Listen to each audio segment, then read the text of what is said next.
Time for another edition of On the Mark with our esteemed national columnist, Mark Kriegel. Considered the best sports writer ever, Jim Murray has the perfect line to open our segment. He said, quote, "The good big man doesn't always beat the good little man, but that's the way to bet."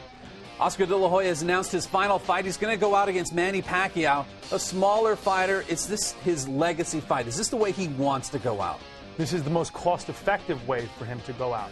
But, you know, for months, or for weeks, I've been hearing about Oscar holding up the fight by insisting on a 70-30 split. What I didn't understand until now is that the 70-30 split didn't apply to money, but to weight.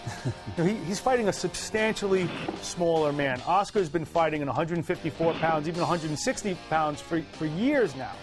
And Pacquiao has one fight at 135. This is a guy who began his career at 107 pounds. He's fighting 12 pounds above what he's ever fought before. What he's ever fought before. So it is a very, very stark weight disparity. And as the great Jim Murray said, you know, if you're betting, go with the big guy against the little guy. All right, so in this fight, he's fighting an opponent that's not really up to weight, not really, I don't know, skill level doesn't really come into play, but who else could he have fought? Where does he go out?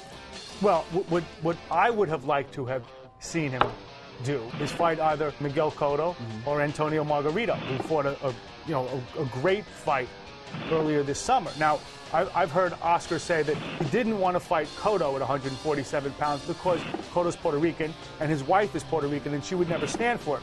Now he doesn't want to go out and fight a Mexican. Now, I don't remember him being so shy about it when he fought an old Julio Cesar Chavez. And that's what really launched him in the Mexican community I think it really enhanced his reputation. Well, before he was kind of the bad guy compared to him. As a Mexican American fighter.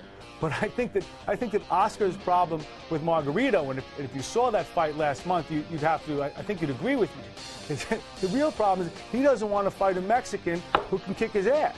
You know, that's the real problem here. You know, if there's any type of comparison between fighters, would it be maybe with Pernell Whitaker? They're both 3-inch height disadvantage to Oscar. Pernell had the controversial fight with him, the controversial finish. I think you're talking about southpaw. Yeah, southpaw, smaller.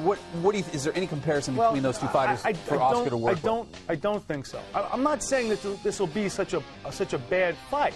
I think in many ways it could be a thrilling fight because Pacquiao is unlike a fighter like Pernell. Pernell was a defensive genius.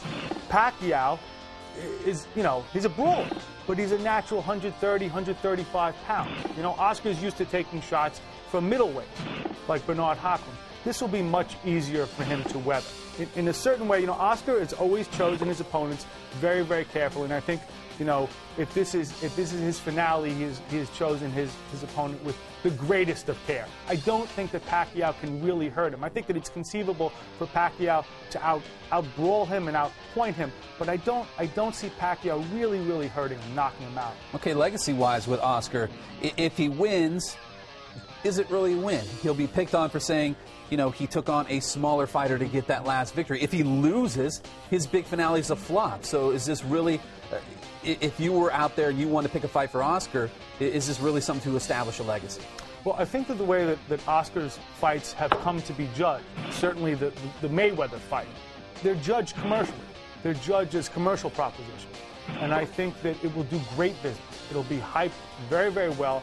Pacquiao is a very, very popular fighter. He has an international audience in the Philippines.